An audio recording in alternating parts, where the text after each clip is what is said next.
বাংলাদেশের বাইরে পৃথিবীর বিভিন্ন প্রান্তে যেখান থেকে চ্যানেল দেখছেন আপনাদের সকলকে সাদর আমন্ত্রণ তৃতীয় মাত্রা দেখবার জন্য। প্রিয় দর্শক, বিশ্ব রাজনীতি, ভূ রাজনীতি, ভূ অর্থনীতি দ্রুত বদলে যাচ্ছে, নানা রকমের সংকট, নানা রকমের পরিস্থিতি তৈরি হচ্ছে এবং যেগুলো আসলে বিভিন্ন দেশকে নানা সংকটের মধ্যে ফেলে দিচ্ছে। বাংলাদেশ তার বাইরে নয়। ভূ রাজনীতির এই টানাপোড়েন, এই যুদ্ধ অবস্থা এবং অস্থিতিশীল অবস্থা পৃথিবীকে শেষ পর্যন্ত কোথায় নিয়ে দাঁড়াবে সেটি নিয়ে নানান জনের মধ্যে নানা রকমের প্রশ্ন এবং সংশয় রয়েছে। তার আগে আমরা কোভিড পরিস্থিতি অতিক্রম করেছি, তারও প্রভাব রয়েছে।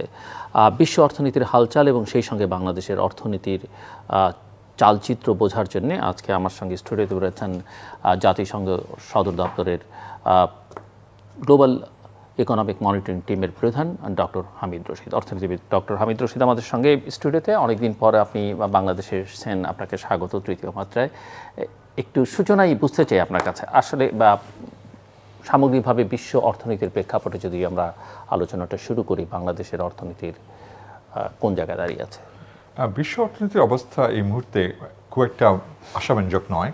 আমরা দেখতে পাচ্ছি যদিও আমাদের যেটা ইকোনমিক অ্যানালাইসিস যেটা আমরা করেছি সেটা দেখা যাচ্ছে এই বছর হয়তো আনুমানিক বিশ্ব প্রবৃদ্ধির হার হবে 2.3%, 2.3%।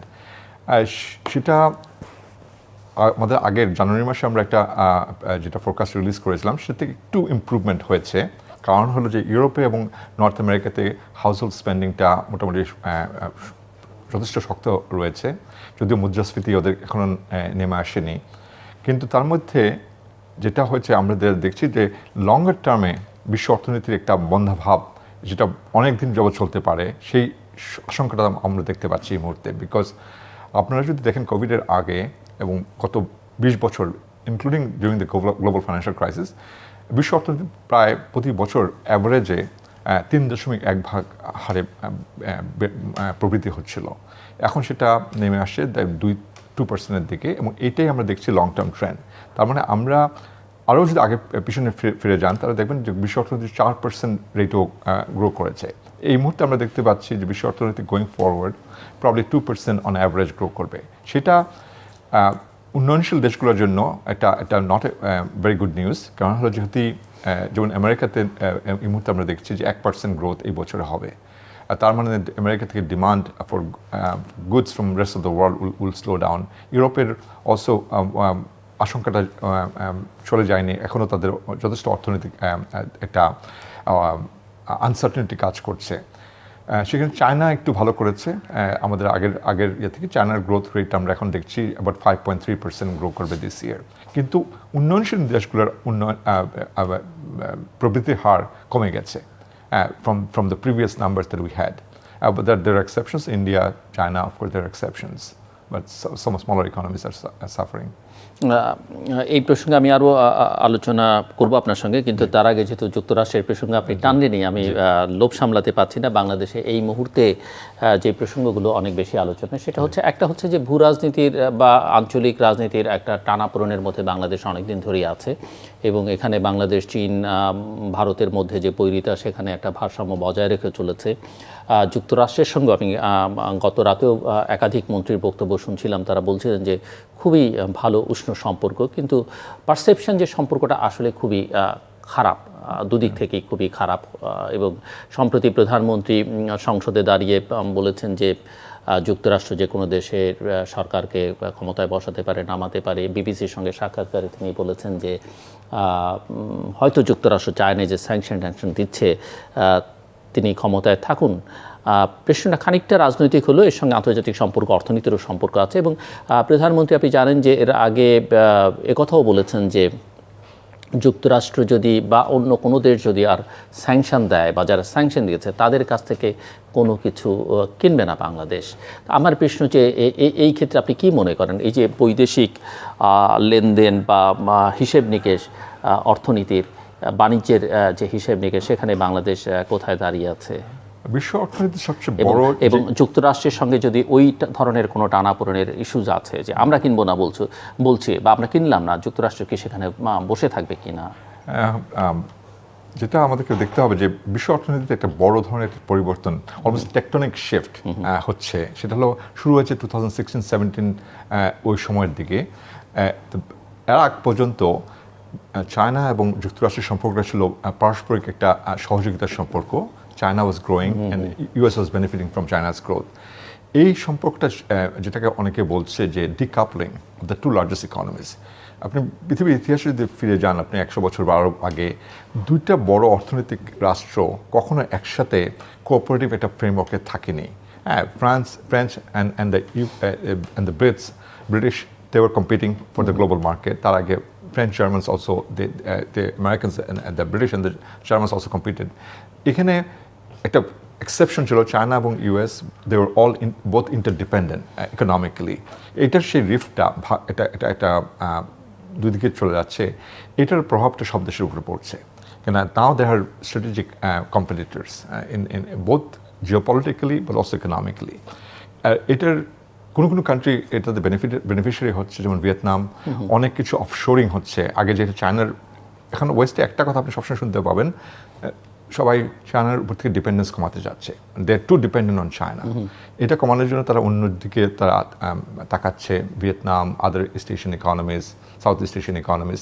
সেক্ষেত্রে অনেকগুলো দেশ বেনিফিটেড হচ্ছে, কিন্তু অনেকে হয়তো সেই সুযোগটা পাচ্ছে না। তো এখানে এই টানাপোড়েনের মধ্যে অবশ্য বাংলাদেশও এফেক্টেড হবে বিভিন্নভাবে। এখানে স্যাংশনের কথাটা আমি একটু বলতে চাচ্ছি। স্যাংশনের আমরা বাইলেটারাল স্যাংশনগুলো কিন্তু ইউএনের থেকে আমরা ওইভাবে দেখি না। ইউএনের একটা মেকানিজম আছে sanction under articles 41 under chapter 7 of the UN charter. সেই স্যাংশনগুলোর জন্য আপনাকে সিকিউরিটি কাউন্সিল যেতে হয়। সিকিউরিটি কাউন্সিলের সব ভিটো মেম্বার যদি এক হয় তখনই স্যাংশন হয়। যেমন স্যাংশন আছে ইরানের এগেনস্টে, স্যাংশন আছে নর্থ কোরিয়ার এগেনস্টে, স্যাংশন আছে ভেনেজুয়েলার এগেনস্টে ছিল স্যাংশন। ওগুলো হলো মাল্টিল্যাটারাল স্যাংশন। আর বাইলেটারাল স্যাংশনসগুলো অনেক সময় দেওয়া হয়, যেমন এখন রাশিয়ান ফেডারেশনের এগেনস্টে স্যাংশন আছে, ইউএস স্যাংশন এই মুহূর্তে বড়, এবং অনেক ইউরোপিয়ান কান্ট্রিজ প্রায় সব তারা আবার ইউএসকে ফলো করে সব ডেভেলপড কান্ট্রিজ জয়েন করেছে। তারপরেও কিন্তু সেই স্যাংশনটা এফেক্টিভ হচ্ছে না। আমরা যেটা দেখেছি ইকোনমিক্যালি রাশিয়াকে আমরা আশা করেছিলাম, মানে অনেকে ধারণা করেছিল যে রাশিয়ার ইকোনমিতে ধস নেমে আসবে, কিন্তু সেই ধস নামেনি। কিন্তু কারণ হলো যে স্যাংশনের বাইরে থেকে অনেক দেশই রাশিয়াকে সহযোগিতা করে যাচ্ছে। চায়না এখান থেকে বেনিফিটেড হয়েছে, ইন্ডিয়া বেনিফিটেড হচ্ছে, Turkey is playing a very important role. সেখানে আরেকটা কথা আমি বলতে চাবো যে এখানে যে রাজনৈতিক যেই টানাপোড়েনের কথা আপনি বলেছেন, আপনি যদি দেখেন টার্কির দিকে তাকান, টার্কির ইলেকশনে মাত্র ইলেকশন হলো, সেখানে প্রেসিডেন্ট এরদোয়ান উনি কিন্তু ফার্স্ট রাউন্ডে পার হতে পারেননি, but he beat the expectation. 49.4% ভোট পেয়েছেন উনি। এবং এখানে কিন্তু আপনি যুক্তরাষ্ট্রের যদি মানসিকতা যদি দেখেন, যুক্তরাষ্ট্র কখনোই চাচ্ছে না এরদোয়ান আবার ফিরে আসুক, কিন্তু টার্কিশ পিপল কিন্তু নট লিসেনিং। তারা এখন যতগুলো ক্যালকুলেশন দেখা যাচ্ছে যে উনি হয়তো রিএলেক্টেড হয়ে ফিরে আসবেন। এবং সেই কারণে যে বায়োলেটারাল যে আপনার যে স্যাংশনগুলো, বাট অ্যাট লিস্ট সেখানে ভোটটা তো আছে, সেটা আবার একটা ফ্যাক্টর, মানে জনগণের ভয়েসটা আছে। জি জি না, সেখানে মানে আমি পলিটিক্যাল ইয়াতে আমি যদি বলতে চাচ্ছি, ইকোনমিক স্যাংশনের যে কথাগুলো শোনা যায় বিভিন্ন সময়ে, they are not very effective this days. আর স্যাংশনগুলো বারবার ইউজ করার পর যেটা হয়েছে, এখন অনেকগুলো দেশই they are finding new ways to avoid sanction. আপনি ইকোনমিক্যালি ওইভাবে পানিশ করা যায় না। আগে যেরকম স্যাংশনের একটা এফেক্ট হতো, খুব একদম অর্থনীতিতে ধস নেমে আসতো, ওটা এখন আর হচ্ছে না। সো ধারণা করা যাচ্ছে যে মানে আপনার কথা যে পত্রপত্রিকাগুলো যেগুলো লিখছে বা বাজারে করিডোরে যে আলোচনাগুলো আছে, সেগুলো আসলে গুজব হিসেবে আছে বা গসিপ হিসেবে যদি আমরা সেভাবেও দেখি। এখন আমি এই ইকোনমিক ইকুয়েশনটা একটু বুঝতে চাই যে যুক্তরাষ্ট্রের থেকে যদি আমরা কিছু না কিনি, যেহেতু স্যাংশন আছে এবং এই স্যাংশন কবে উঠবে র্যাবের উপরে বা র্যাবের কয়েকজন কর্মকর্তার উপরেও আছে, সেটা নিশ্চিত নয়, কারণ এটা দীর্ঘ প্রসেসের ব্যাপার তারা বলছে। এবং সেই হিসেব অনুযায়ী যদি আমরা যুক্তরাষ্ট্র থেকে কিছু না কিনি, যুক্তরাষ্ট্রের সেক্ষেত্রে রিয়াকশনটা কী হবে? যদি অফিসিয়ালি তারা এখনও রিয়াক্ট করেনি, আমি জাস্ট বাণিজ্যিক ইকুয়েশনটা বুঝতে চাই যুক্তরাষ্ট্রের সঙ্গে। বাংলাদেশের সবচাইতে ঘনিষ্ঠ দুটো দেশ, একটা হচ্ছে চায়না এবং একটা হচ্ছে ইন্ডিয়া। এই দু দেশে আমরা বেসিক্যালি বিক্রি করি, বিক্রি করি না, আমরা কিনি, আসলে আমদানি করি, আমরা কোনো কিছু তাদের কাছে রপ্তানি করি না। এখানে গ্যাপটা অনেক বেশি। কিন্তু যুক্তরাষ্ট্রের সঙ্গে নানা হিসেবে আমাদের সম্পর্কটা, বাণিজ্যিক সম্পর্কটা অনেক অনেক বেশি। এবং আমরা যখন 2026-এ গ্র্যাজুয়েশনের কথা বলছি, এবং তখন আমরা 6 বছরের একটা সুবিধাও সবার কাছ থেকে আশা করছি। এবং সেই সুবিধা আমি মানে আপনার মতো ইকোনমিক্স বা ইকোনমিক্সের ধারে কাছে আমার অত জ্ঞান নেই। আমি যদি যেটুকু বুঝি যে সেটুকু হচ্ছে যদি সেই সুবিধা আমরা পেতে চাই সেখানে যুক্তরাষ্ট্রই হচ্ছে প্রধান নিয়ামক শক্তি যারা সহায়তাটা করতে পারে, সেটা যদি ওয়ার্ল্ড ব্যাংকের অর্থে বলি, ওয়ার্ল্ড ট্রেড অর্গানাইজেশনের অর্থে বলি। তো আপনি কি মনে করেন? এখানে আমার মনে হয় যে বাংলাদেশের ফার্স্ট অফ অল আমাদের আবার একটু এমফাসাইজ করতে যাচ্ছি যে we should not confuse the term sanction. আমাদের যেটুকু আমি বুঝেছি এখানে, যতটুকু আমি জানি, স্যাংশনস এগেইনস্ট সাম ইন্ডিভিজুয়ালস আছে। যুক্তরাষ্ট্র কিন্তু বাংলাদেশের উপর কোনো ইকোনমিক স্যাংশন এখন ইম্পোজ করেনি, এবং এটা খুব very limited scope, limited targeted political sanction. এটা যে এক্সপ্যান্ড করবে, ওইটা যে আরও ওয়াইড স্প্রেড হবে, সেটার আমাদের ওইটুক আমি এখন পর্যন্ত দেখতে পাচ্ছি না, ইন মাই ওপিনিয়ন। তো যেটা আমাদের মনে রাখতে হবে যে যুক্তরাষ্ট্র আমাদের one of the largest market for আমাদের রেডিমেড গার্মেন্টস। এখন আমাদের যদি কোনো সিদ্ধান্ত হয় যে আমরা যুক্তরাষ্ট্র থেকে কিছু কিনবো না, এটা যুক্তরাষ্ট্র ইকোনমিক কোনো এফেক্ট করবে না, because we are not a major importer of US wheat or US arms and any major US product. এটা যদি চায়না যদি বলে যে they will not import anything from the US, that will have a huge impact in the US agricultural sector. US meat industry would collapse. তো কিন্তু বাংলাদেশ যদি বলে আজকে আমরা যুক্তরাষ্ট্র থেকে কিছু কিনবো না, সেটার কোনো রকম ইম্প্যাক্ট, মানে ইকোনমিক ইম্প্যাক্ট হবে না। এখন আপনি যেটা আই থিঙ্ক ইউর এলিউডিং, সেটা হলো যে যুক্তরাষ্ট্র রিটেলিয়েট করবে কিনা। হ্যাঁ, সেই রিটেলিয়েশনটা আমার মনে হয় যুক্তরাষ্ট্র ওইভাবে দেখবে না।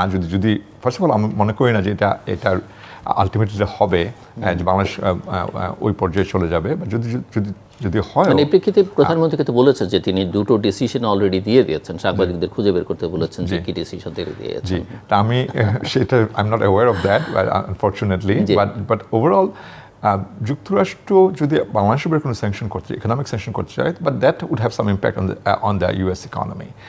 US is already fighting with inflation right now. Inflation অনেক চেষ্টা করছে তারা কমিয়ে আনার জন্য। লাস্ট ইয়ার 7.5 অ্যাভারেজ হয়েছিল, এখন 5.2-তে চলে আসে, but still is above the target. এখন বাংলাদেশের যে প্রোডাক্টগুলো যুক্তরাষ্ট্রে যায়, mostly readymade garments not at the high end of the market, medium and low end of the market, সেখানে যদি কোনো রকম ইম্পোর্ট ব্যান হয়, যেটা ভেরি হাইলি আনলাইক যদি হয়, সেখানে যুক্তরাষ্ট্রের কনজিউমাররা সাফার করবে। এবং সেটা কোনো রকম যুক্তরাষ্ট্রের সরকার চাবে কিনা, বিকজ বাংলাদেশ এখন is a major exporter and major player in the clothing industry.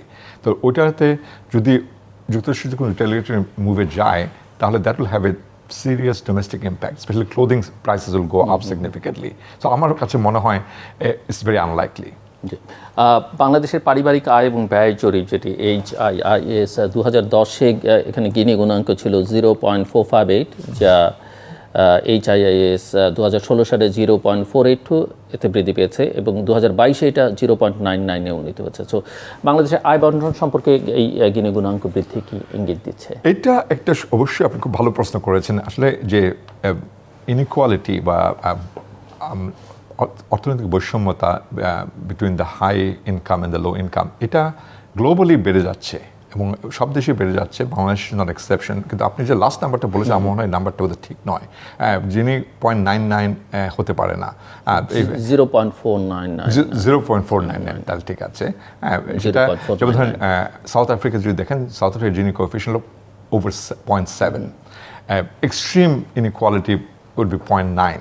তো আমরা যে ট্রেন্ডে যাচ্ছে, এটা আশঙ্কাজনক ট্রেন্ড, কারণ এখানে যত আপনার জিনিস স্কোরটা বাড়তে থাকবে, তার মানে আমরা ইনইকুয়ালিটিটা, বৈষম্যতা বাড়তে থাকবে। এবং বৈষম্যতা বাড়া মানে হলো এটার অর্থনৈতিক একটা ইম্প্যাক্ট আছে। কারণ হলো অনেক ইকোনমিস্ট অনেক স্টাডি করেছেন, দেখেছে যে যেসব দেশে অনেক বেশি বৈষম্য থাকে, অর্থনৈতিক বৈষম্য বেড়ে যায়, সেগুলো আয়ের বৈষম্যতা। একটা হলো আয়ের বৈষম্যতা, একটা হলো wealth inequality, income inequality and wealth inequality. অনেক দেশে আছে আপনার wealth inequality is very high, but income inequality is very low. আর আমাদের ক্ষেত্রে যেটা আপনি যেটা বলেছেন, income inequality is trending upward. এটাতে দুইটা ইম্প্যাক্ট হবে। একটা ইম্প্যাক্ট হবে যে দেশের অর্থনৈতিক যে প্রবৃত্তির হারটা ইম্প্যাক্টেড হবে নেগেটিভলি। এটা ইকোনমিস্টরা অনেক স্টাডি করে দেখেছে যে with high inequality, motivation for work at the low end goes down, তো আপনার ইকোনমিক গ্রোথটা স্লো ডাউন করতে থাকবে। আরেকটা হবে যে when inequality খুব এক্সট্রিম হয়ে যায়, that can lead to instability. হ্যাঁ, অর্থনৈতিক যে বৈষম্যতার কারণে দেখা যাবে সমাজে অনেক মানে অরাজকতা বৃদ্ধি পাতে থাকবে। that can lead to political instability, because social instability, political instability are very highly correlated. So সেখানে আমি যেটা বলবো যে বাংলাদেশে আগেও আপনার অনুষ্ঠানে এসেছি আমি অনেক সময়, যে আমাদের ট্যাক্স স্ট্রাকচারটাকে একটু চিন্তা ভাবনা করতে হবে। যেমন ভুটানে তারা, আমি একটু মাত্র ভুটান থেকে আসলাম, ভুটানে তারা প্রপার্টি ট্যাক্স ইন্ট্রোডিউস করেছে। So any kind of property, not municipal tax, property tax, so that people pay for owning property. আমাদের বাংলাদেশে এখনো কোনো প্রপার্টি ট্যাক্স নেই। হ্যাঁ, সেখানে আপনি যদি প্রপার্টি ট্যাক্স ইন্ট্রোডিউস করলে তাহলে যাদের প্রপার্টি নাই তারা কিন্তু বেনিফিটেড হবে, because you can tax the rich, আর you can make it progressive. যার 2টা বাড়ি আছে, যার 5টা ফ্ল্যাট আছে গুলশানে, তাদেরকে যদি আপনি ট্যাক্স যদি প্রোগ্রেসিভলি বাড়িয়ে দেন তাহলে ওই ইনইকুয়ালিটি নামিয়ে আনতে পারবেন। তো এটা সরকারের অবশ্যই একটা চিন্তাভাবনার মধ্যে আনা দরকার, এবং ইনকাম ট্যাক্সটাকেও আপনাকে প্রোগ্রেসিভ করতে হবে। মানে যাদের বেশি ইনকাম করবে তাদেরকে রেটটা অনেক বেশি হাই করতে হবে। কিন্তু আমাদের এখানে তো ইনকাম ট্যাক্স, যেটা আমি যতটুকু জানি, হ্যাঁ, অনেক লুপ হোল আছে, অনেকে ইনকাম ট্যাক্স দিচ্ছে না বা দেওয়ার সুযোগ বের করে নিচ্ছে। এবং 2023 সালের 1 জুন আমরা জানি যে জাতীয় সংসদে আগামী অর্থ বছরের বাজেট উত্থাপিত হবে, অর্থমন্ত্রী সেটি করবেন। এবং আপনার কাছে কি মনে হয় যে এই বাজেট প্রণয়নে বাংলাদেশের জন্য এখন কি ধরনের চ্যালেঞ্জের মুখোমুখি নীতি নির্ধারকরা বা ফাইন্যান্স মিনিস্টার? এই যে আমার মনে হয় যে বাজেটে যেটা হচ্ছে যে পপুলিস্ট বাজেটটাকে অ্যাভয়েড করা উচিত। মানে দিস ইজ ইলেকশন ইয়ার, সেখানে মানে ওইটাই temptation, politics dominates economic decisions in most cases. কিন্তু যেটা আমাদের অন্যান্য দেশে আপনি যদি দেখবেন যে even during the election year there are some constraints, যে আপনি ইচ্ছা করলেই যদি বাজেট বাড়িয়ে দেন, এটা একটা মুদ্রাস্ফীতিতে এটা চাপ পড়বে। বিকজ আপনার যদি অর্থনীতির সাপ্লাই সাইডে যদি আপনার স্ট্রেংথেন না হয়, আপনি যদি মানুষকে যদি ইনকাম বাড়িয়ে দেন, যদি থেকে বেতন বাড়িয়ে দেন, তাহলে তার মুদ্রাস্ফীতি হবেই। তো সেক্ষেত্রে যেটা আমি বলবো যে বাজেটের মূল যেদিকে দেখা দরকার, যে ট্যাক্স রেটগুলোকে অ্যাডজাস্ট করা দরকার, আমার আগের প্রশ্নটা। আরেকটা হলো যে কর্মসংস্থান, সত্যিকারের কর্মসংস্থানমূলক পদক্ষেপ নেওয়া উচিত। যেমন ধরেন আমাদের দেশে এখনও কিন্তু অনেক বড় বড় ব্যবসাগুলো কিন্তু তারা ব্যাংক থেকে ঋণ পাচ্ছে, কিন্তু ছোট ব্যবসায়ীদের জন্য ঋণ পাওয়া কিন্তু খুব ডিফিকাল্ট। তারা কিন্তু ট্রেড ক্রেডিট বলেন বা অন্য ধরনের যে ফাইন্যান্সিং যেটা ইনস্ট্রুমেন্ট, সেটা কিন্তু অ্যাভেলেবল না। Credit guarantee scheme can be very effective, যে কিছু রিস্ক শেয়ারিংয়ের মাধ্যমে যাতে সত্যিকার এন্টারপ্রেনিয়র এগিয়ে আসতে পারে, সেটার ধরনের এটা একটু নজর দেওয়া যেতে পারে। তো ওভারঅল আমার মনে হয় যে বাজেটটাকে যতটুকু কন্ট্রোল করা যায়, মানে যাতে এখানে এক্সপেনশনের বাজেট যদি করতে হয়, যে এক্সপেনশনটা হওয়া উচিত মূলত on building human capital, not physical infrastructure. আমি যখন ঢাকায় আসি, এখন দেখি যে everywhere we are building new roads and highways and which is good, কিন্তু at the same time you have to invest in human capital. সেটা ঠিক হচ্ছে বলে আমার মনে হচ্ছে না। যদি হিউম্যান ক্যাপিটাল যদি ইনভেস্টমেন্ট হতো, তাহলে কিন্তু আমাদের ওই জিনির যেটা আপনি যে ট্রেন্ডটা দেখছেন, ওটা তো কমে যেত। কিন্তু এখন সমস্ত কিছু যদি আমরা ইনফ্রাস্ট্রাকচারে দিয়ে দিই, এটা কিন্তু একটা আশঙ্কাজনক ব্যাপার। কেন আমাদের কোয়ালিটি অফ এডুকেশনকে ইমপ্রুভ করা দরকার, টেকনিক্যাল স্কিলগুলো ইমপ্রুভ করা দরকার। সেদিকে একটু বাজেট যদি একটু প্রায়োরিটি দেয়, আমার মনে হয় সেটা ভালো হবে। সো আপনি শুরুতে খানিকটা বলছিলেন, আমি যদি আরেকটু বিস্তারিত বলেন যে বাংলাদেশে বর্তমান যে ভূ রাজনৈতিক এবং ভূ অর্থনৈতিক পরিস্থিতি বাংলাদেশের অর্থনৈতিক দৃশ্যপটকে আসলে কিভাবে প্রভাবিত করছে, এবং আসন্ন বাজেটও এর কি প্রভাব পড়তে পারে বলে আপনি মনে করেন, এবং বাংলাদেশের অর্থনীতির পুনরুদ্ধার বা স্থিতিশীলতা যেটি আছে সেটি বজায় রাখবার জন্য জাতীয় বাজেটে এই যে মহামারী থেকে অর্থনৈতিক ক্ষতি বা চলমান ভূ রাজনৈতিক উত্তেজনা মোকাবেলা করতে পারে? আমরা যে নাম্বারগুলো দেখছি বাংলাদেশের ক্ষেত্রে, আমি যেটা বলেছি প্রথমেই, বিশ্ব অর্থনীতিতে আমরা একটা মন্দাভাব দেখছি।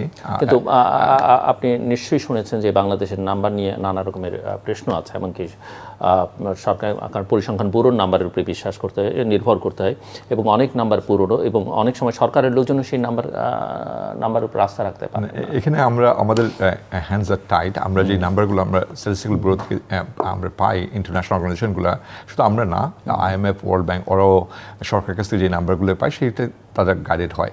তো আমরা সেই নাম্বারের ভিত্তিতে আমরা যে দেখছি যে বাংলাদেশের প্রবৃদ্ধি হারে ওরকম একটা মন্দাভাব দেখা যাচ্ছে না।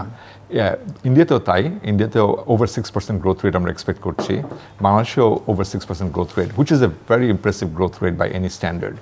এখন quality of numbers I cannot comment on that, মানে this is a very internal issue. কিন্তু যেটা হচ্ছে এইটাকে ধরে রাখার জন্য যেটা দরকার, ইভেন যদি এই নাম্বারগুলো যদি সত্যি হয়ে থাকে, এটাকে এই ধারাবাহিকতা থাকবে কিনা সেটাই কথা। কারণ আপনি যদি জিডিপি নাম্বারকে বাড়ানোর জন্য, if you just spend lot of money on infrastructure during the construction phase, it creates lot of GDP. কারণ হলো যে কর্মসংস্থান হচ্ছে, আপনার মালপত্র আমদানি হচ্ছে, সেখানে কিছু ব্যবসা হচ্ছে, সব কিছু মিলিয়ে আপনি একটা জিডিপিতে একটা প্রভাব, পজিটিভ প্রভাব আপনি দেখতে পাবেন। এটা অ্যাক্রস দ্য বোর্ড সব জায়গায় দেখা যায়।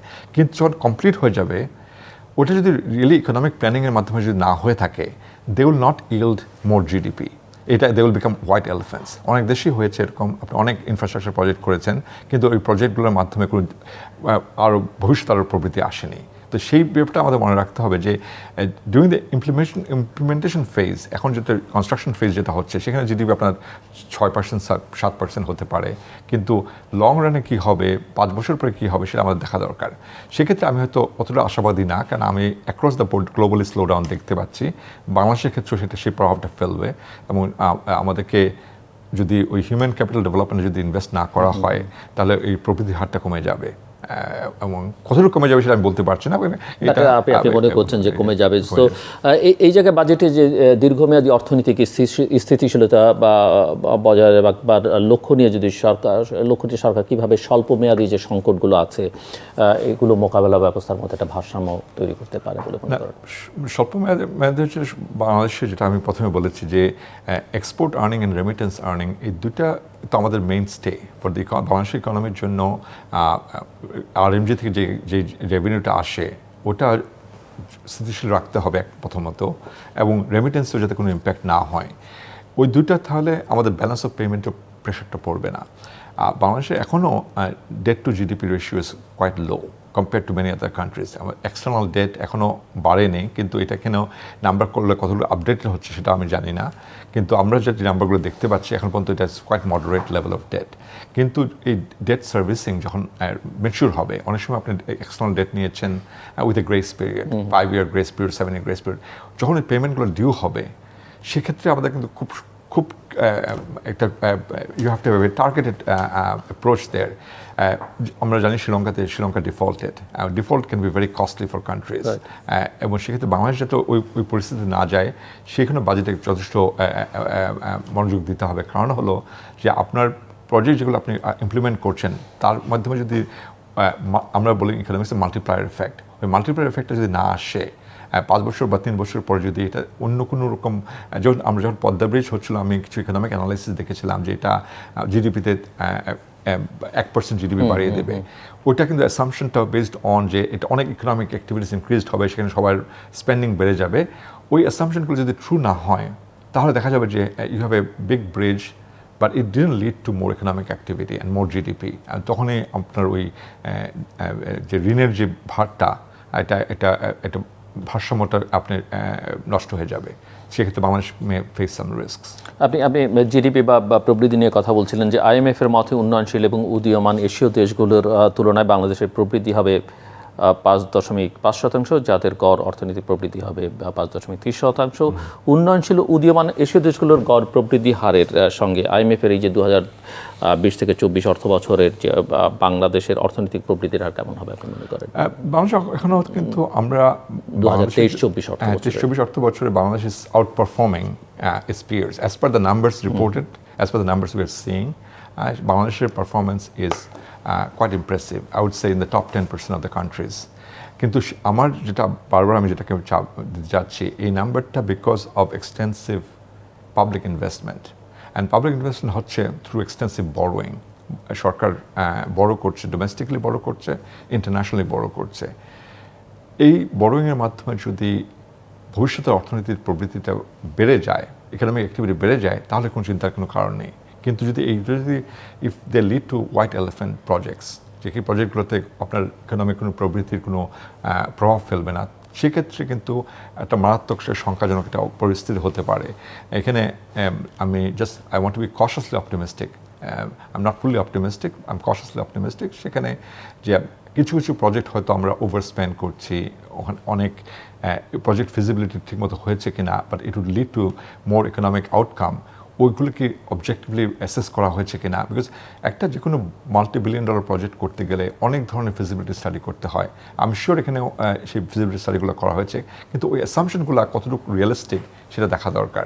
অনেক সময় আমরা ওভার ইনফ্লেট করি, ওভার এক্সপেক্ট করি যে এই প্রজেক্টের বেনিফিটটা ট্রিমেন্ডাস বেনিফিট হবে, পরে দেখা যায় যে এই বেনিফিটটা আমরা যেটা এক্সপেক্ট করেছিলাম সে ধরনের হয় না। আর সেই কারণে কিন্তু একটা দেশের সংকটের চলে আসে। শ্রীলঙ্কার ক্ষেত্রে হয়েছে, আপনি জানেন শ্রীলঙ্কা অনেক ইনফ্রাস্ট্রাকচার প্রজেক্ট করেছে, কিছু কিছু project specially the port project that Sri Lanka did that became unviable, এবং that has been was a major driver in Sri Lanka's crisis. So এই চলতি অর্থবছরে বাংলাদেশের মুদ্রাস্ফীতির জন্য আন্তর্জাতিক সংগঠনগুলো IMF-এর মতো তাদের পূর্বাভাস কি, এবং এটি সরকারের লক্ষ্যমাত্রার মুদ্রাস্ফীতির হারের সঙ্গে কিভাবে তুলনা করা যায়? মুদ্রাস্ফীতি it's a global phenomena right now. বিশ্বের সব জায়গাতে একটা মুদ্রাস্ফীতির চাপ আসছে। তা সেখানে যেটা হয়েছে, মার্কিন যুক্তরাষ্ট্র তাদের যেটা ফেডারেল রিজার্ভ বোর্ডের যে ইন্টারেস্ট রেট, তারা the most drastically over the last year তারা from near 0% to about almost 4% নিয়ে এসছে। This is the fastest increase in rates. যখন ইউএস যখন তারা রেট ইনক্রিজ করে, it affects all the other countries. Other central banks also follow their suit. কারণ হলো যে এখন যদি ইউএস ইন্টারেস্ট রেট রেজ করে আর বাংলাদেশ যদি না করে, তাহলে দেখা যাবে যে ক্যাপিটাল আউটফ্লো হবে, কারণ money always changes higher return. এক্ষেত্রে যেটা হবে, that would also negatively impact economic growth. আপনি যখন টাইটার মনিটারি পলিসি যখন করা হয়, যখন মনিটারি পলিসি খুব টাইট এবং খুব রেস্ট্রিকটিভ হয়ে যায়, tight monetary policy means higher interest rates, তাহলে you have to fight inflation and you have to also keep an eye on the economic growth. এখন যেটা গ্লোবালি যেটা চ্যালেঞ্জ অ্যাক্রস দ্য বোর্ড, সব দেশে এই চ্যালেঞ্জটা দেখছে, তিনটা অবজেক্টিভ তাদের ফেস করছে। একটা হলো they have to bring inflation down, মুদ্রাস্ফীতিকে কমিয়ে আনতে হবে। তৃতীয়ত হলো প্রবৃদ্ধির হারকে বাড়াতে হবে, প্রবৃদ্ধির হার কমে যাচ্ছে সব জায়গায়, এটা কীভাবে আবার চাঙ্গা করা যায়। আর তৃতীয়ত হলো ফাইন্যান্সিয়াল স্টেবিলিটি রাখতে হবে। ফাইন্যান্সিয়াল সেক্টর যখন ইন্টারেস্ট রেট বেড়ে যায়, আপনি নিশ্চয়ই শুনেছেন যুক্তরাষ্ট্রের বেশ কয়েকটি ব্যাংক ফেল করেছে ফ্রম মার্চ অনওয়ার্ড। এই ব্যাংক ফেলিয়ারগুলো মূল কারণ হচ্ছে এই যে ইন্টারেস্ট রেট ইনক্রিজগুলো ব্যাংকের ব্যালেন্স শিটগুলোকে নেগেটিভভাবে এফেক্ট করেছে। সেই কারণে এই তিনটে গোলের মধ্যে বেশিরভাগ দেশই খুব সম্ভবত একটা গোলকে তারা অ্যাচিভ করতে পারবে। সেই গোলটা হলো they will bring down inflation. আজকেও নিউ ইয়র্ক টাইমসে একটা বড় আর্টিকেল আছে যে এটা সফট ল্যান্ডিং হবে কিন্তু ইউএস ইকোনমিতে, এটা বড় কোয়েশ্চেন। কিন্তু তারা এতভাবে রেট ইনক্রিজ করেছে to bring down inflation. Some economists are saying that it will lead to a crash, a major hard landing. তো সেটা মুদ্রাস্ফীতি হয়তো কমাতে পারবে, কিন্তু that would negatively affect economic growth. And that will also have negative impact on financial stability. মানে আমরা অনেক ফাইন্যান্সিয়াল ইনস্টেবিলিটি দেখবো। আর তার একটা বড় spillover effect globally হলো, with higher interest rates, many countries are facing debt sustainability risk. Debt servicing করা তার জন্য অনেক সমস্যায় পড়ে যাচ্ছে। তো বাংলাদেশে যেটা হবে, যেটা আমি দেখতে পাচ্ছি, মুদ্রাস্ফীতিটা কমানো যাবে, কমে আসবে, ধীরে গতিতে কমে আসবে, কিন্তু that will also effect negatively effect economic growth. এবং এখানে ফাইন্যান্সিয়াল স্টেবিলিটির ব্যাপারটাও আছে, কারণ ব্যাংকের যে ব্যালেন্স শিটগুলো আছে সেটাও আপনার দেখতে হবে how that will be affected. আমার মনে হয় financial stability concern could B A serious concern for Bangladesh. এমনি জাস্ট একটু আপনার কাছ থেকে আমি বুঝতে চাই যে স্বাভাবিক সময়েও প্রতিবেশী দেশগুলোর তুলনায় বাংলাদেশের মুদ্রাস্ফীতি কেন বেশি? মুদ্রাস্ফীতির একটা অফেন আপনার মুদ্রাস্ফীতিটা হয় when you have very import dependence. If you are, for example, a major importer of oil and natural gas, যখন অয়েল অ্যান্ড ন্যাচারাল গ্যাস যখন আপনার ইন্টারন্যাশনাল প্রাইস যখন বেড়ে যায়, তাহলে আপনি যদি ইম্পোর্ট করেন, সেই ইম্পোর্ট প্রাইসটা রিফ্লেক্ট করে আপনার domestic price. So oil is a major source of a major component in our import basket. The oil prices সাথে আমাদের মুদ্রাস্ফীতির একটা বড় একটা সম্পর্ক আছে। But oil price also affects all the domestic prices indirectly. আপনি যখন oil price বেড়ে যাবে, ট্রাকিং কস্ট বেড়ে যাবে, তো আপনার ভেজিটেবল আপনার শাকসবজির দাম বেড়ে যাবে, truck carries those things. So transmission channel is very direct. So if there's an international shock to your price levels, that will affect domestic prices. আমাদের যেটা হয়েছে, আমরা import dependence is quite high. Bangladesh economy is quite import dependent. যদি আমরা rice import করছি না, food grains import করা হয় না অতটা, কিন্তু energy import is very high. And also other materials. আমরা ওপেন ইকোনমিতে যেটা হয় যে আপনার গাড়ির ইম্পোর্ট যদি দেখেন, ঢাকাতে যতবারই আসি আমি দেখতে পাচ্ছি নতুন নতুন গাড়ি, এবং এই ইম্পোর্টগুলোতেও also effects the economy quite significantly. So সুদের হার ক্রমান্বয়ে বৃদ্ধি এবং মুদ্রার যে অবমূল্যায়ন, এটা কিভাবে আপনি মনে করেন যে মুদ্রাস্ফীতি বা মোকাবেলা বা বাংলাদেশের অর্থনীতিকে স্থিতিশীল করবার জন্য সহায়তা করতে পারে, আদৌ করতে পারে কিনা? না, আমাদের যেটা স্কুল অফ থট যেটা যে you may have to live with some little bit higher inflation than you are comfortable with. যদি ইউএসএ যেটা এখন বলছে যে ইউএসএতে সবাই বলছে 2% ইনফ্লেশন টার্গেট ইজ আনরিয়ালিস্টিক। 4% ইনফ্লেশনেও কিন্তু কোনো সমস্যা হবে না ইউএসএতে, so long it's not an accelerating inflation, যে প্রতি মাসে বেড়ে যাচ্ছে। যদি 4% স্টেডি থাকে এটা কোনো সমস্যা হবে না। কিন্তু ইনফ্লেশনের সাথে যে ট্রেড অফটা আমি বলেছি যে in order to bring down inflation don't kill economic growth, এটা মনে রাখতে হবে আমাদের এখানেও।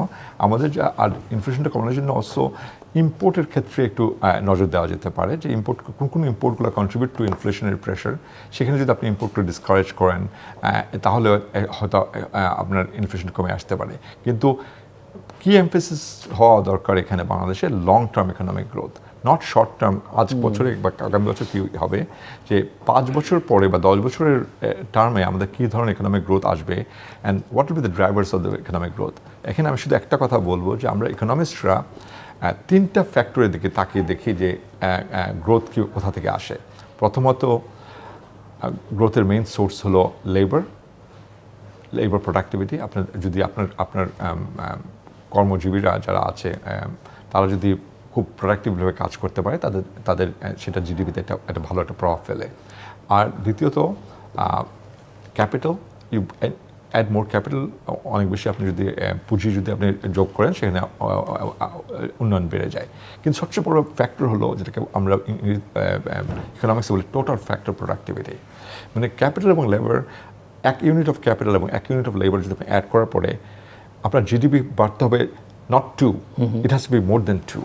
It should be 2.5, 2.7, 2.8. এই মাল্টিপ্লায়ার এফেক্ট ইজ ইম্পর্টেন্ট। এখানে বাংলাদেশের মাল্টিপ্লায়ার এফেক্ট আমি যেটা দেখি ডেটাতে, regardless of what is reported in BBS, এই টিএফপি গ্রোথটা বাংলাদেশে খুব স্লো।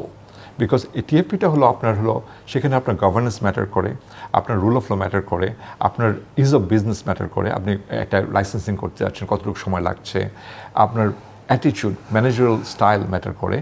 একটা ম্যানেজার যদি মনে করেন একটা ফ্যাক্টরি দেওয়া হলো, সে যদি কিছু ডিসিশন নেয় উইদাউট অ্যাডিং মোর ক্যাপিটাল, উইদাউট মোর লেবার, মনে করেন শিফটগুলো কিছু করে, এমনভাবে শিফট যদি ডিজাইন করে যেসব ওয়ার্কাররা ভালো একসাথে কাজ করে তাদেরকে একটা শিফটে দিল, আর যেসব ওয়ার্কাররা ভালোভাবে কাজ করে তাদের মানে আপনি মিক্স অ্যান্ড ম্যাচ করলেন, সেক্ষেত্রে দেখা যাবে যে ওই ফ্যাক্টরির আউটপুট বেড়ে গেছে। এটা কিন্তু আপনার কোনো ক্যাপিটাল অ্যাড করতে হয় নাই, কোনো লেবার অ্যাড করতে হয়, এটা ম্যানেজমেন্ট ডিসিশনের মাধ্যমে এটা হয়। এইখানে বাংলাদেশে কিন্তু অনেক ঘাটতি আছে টোটাল ফ্যাক্টর প্রোডাক্টিভিটিতে। সেখানে long term growth, economic growth comes from total factor productivity, economic efficiency.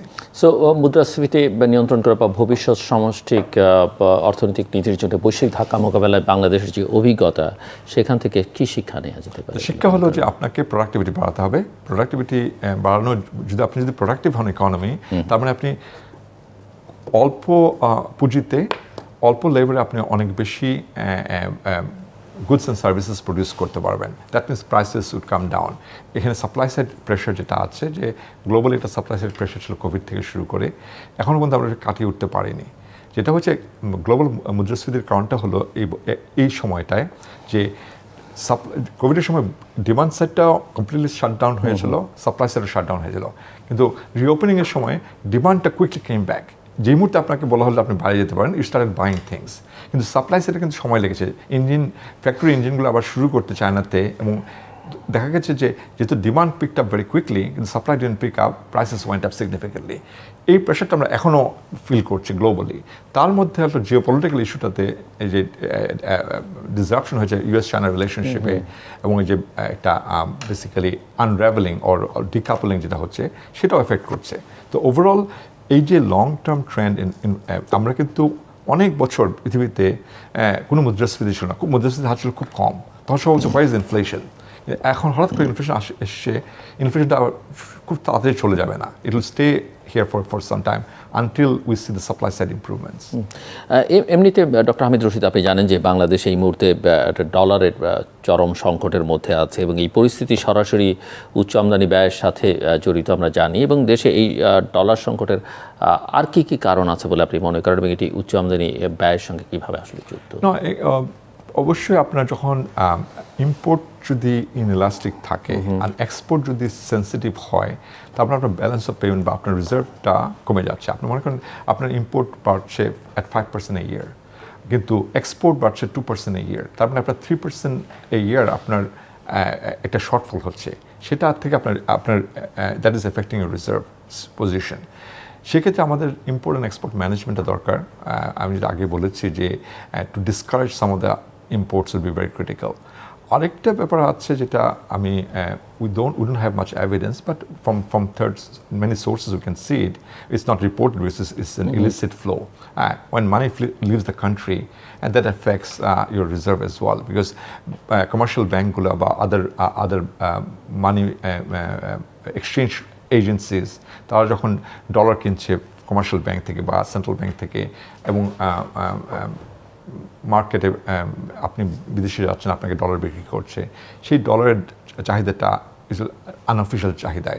এটা দেশের বাড়ি চলে যাচ্ছে কিনা সেটাও দেখার দরকার আছে, কেননা এই যে বড় একটা শক এসছে, এটা not fully explain by the trade balances, is also probable, it's likely that there is also some outflow of dollar through the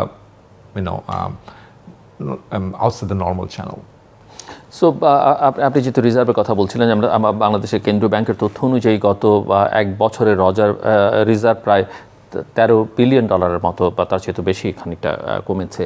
so এই যে উল্লেখযোগ্য একটা হ্রাস হঠাৎ করে এক বছরের মধ্যে, যেখানে বছরের পর বছর ধরে রিজার্ভ বাড়ছিলই এবং রিজার্ভের কোনো ব্যবহারও হচ্ছিল না, সো বাংলাদেশের অর্থনীতি আসলে কী ধরনের প্রভাব ফেলছে বা ফেলবে বলে মনে করেন? রিজার্ভ আপনাকে directly, reserve is the when you look at the reserve number, it is not the cause of what you would see in the future. It is the consequence of what happened in the past. তা আমার যেটা হয়েছে, import এক্সপোর্টের ইমব্যালেন্সটা বেড়ে গেছে, that's one factor, but that's not the only factor, যেটা আমি আগে বলেছি।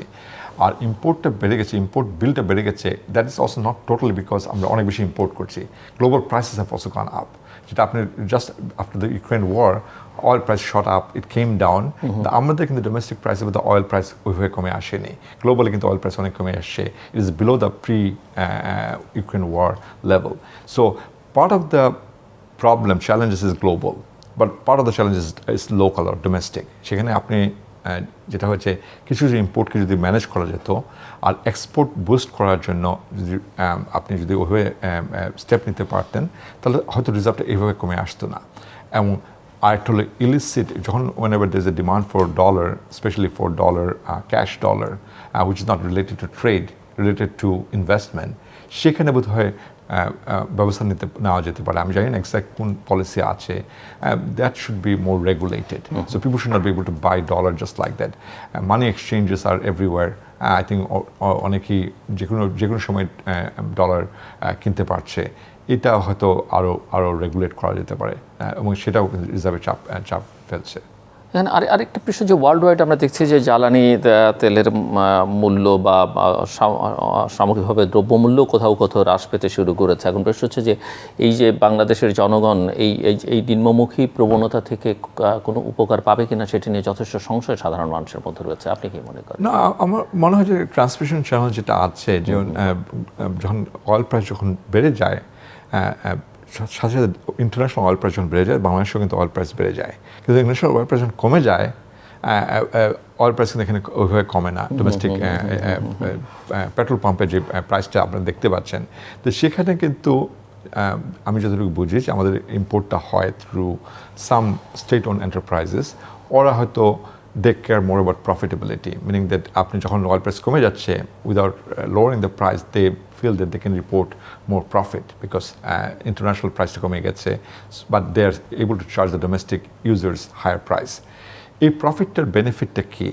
হয়তো from an entity point of view, from an agency point of view, probably they look good, কিন্তু economic wide the effect is negative. সেখানে হয়তো সরকারের থেকে হয়তো নির্দেশনা থাকা দরকার যে না, যখন অয়েল প্রাইস যখন কমে যাবে, we should also benefit the consumers, and ইউজাররা যাতে বেনিফিট পেতে পারে।